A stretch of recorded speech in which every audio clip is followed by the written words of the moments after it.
Hey, welcome to another episode of Local Leaders. Today I'm got the pleasure of interviewing Alex Melnik. He's a loan officer with Cross Country Mortgage. Alex, thanks for being here today. Yeah, absolutely. Thanks for having me, Alex. Yeah. Okay, well, we work together. We both have done a lot of business together. And so tell us a little bit more about your job, your company. What do you do? Oh God. Yeah, I work at Cross Country Mortgage. I've been doing it for about 4 years now.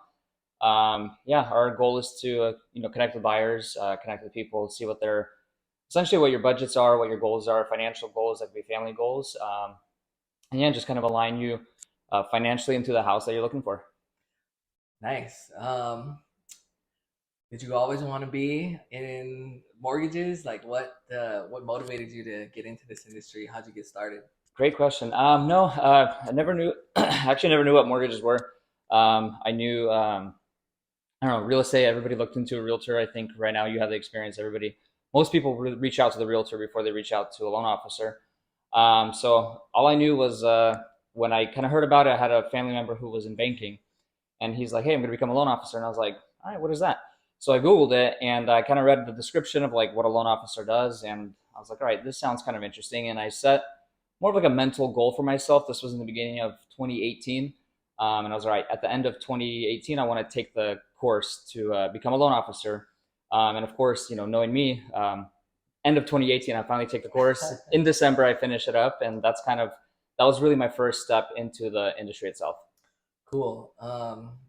What is something that, you know, people think of like mortgages? Okay, you're walking into the bank or this person is just collecting info on my financial situation. But what's something that maybe people don't understand about your industry, how you interact with people, different things? Yeah, totally. I mean, I think a lot of it is going to be based off of really what your goals are. Like it's easy for us to tell you, hey, you're qualified or you're not qualified, or you're qualified up to this amount, or whatever it may be. And sometimes the way that I feel like you and I both worked really well together is figuring out more of like really like, okay, let's say you qualify for a house at one price point, but is that the best idea for what your future plans are, whether that's family or pets or whatever it may be that you're looking at doing. And I feel like most people might not realize that like that's how in depth we have to go. And I think maybe that's kind of a difference that working with one loan officer, working with one realtor is different with the next one. Yeah, no, totally. It's more than just numbers and Absolutely. applications. So, um, being together in this industry, yours is real, mortgages. I'm in the real estate side, but it can be tough sometimes. So what is it that keeps you motivated? Daily basis when things are tough. Oh man. What keeps you motivated every day? Um, the people that I work with and the people that we work for. There are the transactions that are, and we've had them, and they're easy, and sometimes, and we don't have to put a lot of thought into it. And other times there are harder ones, and that's the ones that you kind of start thinking like, all right, am I doing the right thing? But then, you kind of then think about the interaction that you had with somebody, or the life changing transaction that you had where um, maybe somebody wasn't sure that they could get into a home, and we were able to get them into a home. And I think that's kind of what keeps me going, and we have such a sense of gratitude to work with those families. Yeah, kind of a tangent off of that subject. We've had some pretty fun clients to work with and different experiences. Is there one client experience or something that just really sticks out to you in your memory that you can recall? I've got one. It wasn't one that we did together. It was one. It was a few years ago, and it was an introduction to somebody that I used to work with to the family member. And she had a couple of kids, and I remember just working with her, and the numbers were so there was such a budget crunch. And this is before interest rates took off. This is before the housing market just fired off. And looking back at it now, I mean, she had so much gratitude, and looking back at it now is like if we waited any longer, um, unfortunately, the chances are she wouldn't have been able to buy anything near to what she acquired a single family home. I don't remember. I think it was low 300s in the Olympia area. And I haven't looked recently in what that market is doing, but I know for a fact that there's no way that she would have been to get something like that again.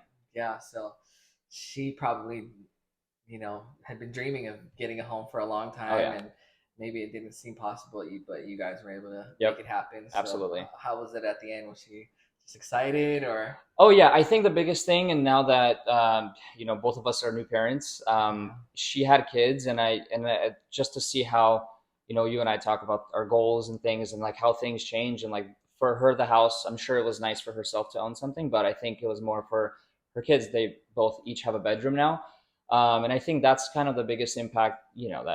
That I go home and I'm happy about being able to have that impact on somebody else's life and their kids' lives. Yeah, one of the best feelings is, handing the keys to that first time buyer who maybe didn't think it was possible. So Yeah. that's a really great story. Um, is there anything anything special going on right now that you can talk about? Or I know recently you've been doing some deeper forms of like approvals to help buyers get their offer accepted. So are you guys offering anything different during this time?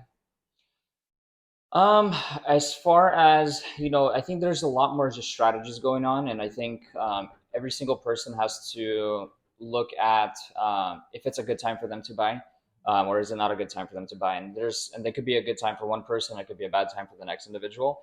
Obviously, right now with what interest rates are doing, I firmly believe that prices are, if they're going to come down a little bit, maybe we'll see a little bit of a dip, but over in the long run, they're going to go up once these interest rates do come down, those payments are going to go down when you're refinancing, right? So like one of the big strategies that we do is going to be the 2-1 buy down, or that's kind of the most common term that people hear.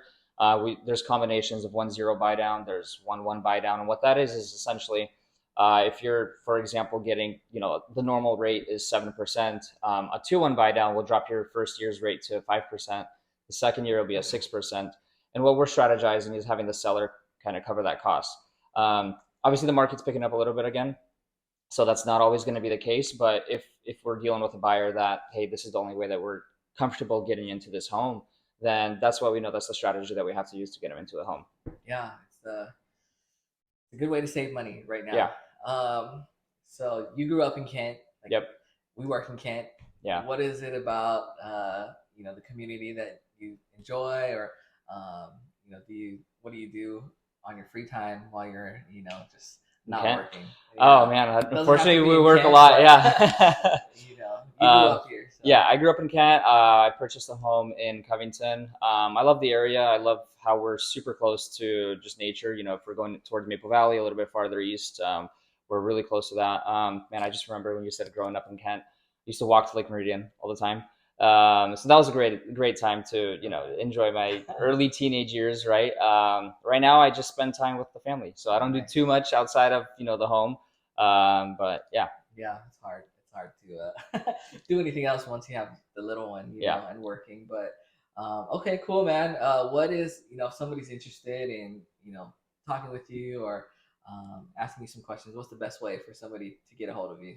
Yeah, shoot me a text, give me a call. I think email is best. And I would love to, ideally just look at what the goals are, whether it's, you're ready to buy in 6 months from now, maybe it's a year from now, or maybe you put absolutely no thought into it. I think it's just, maybe questions that I ask will kind of start getting you thinking like, all right, these are things that I have to think about, whether it's with my significant other or for myself and what my future holds. Yeah, so either, call, text, whatever works best for you.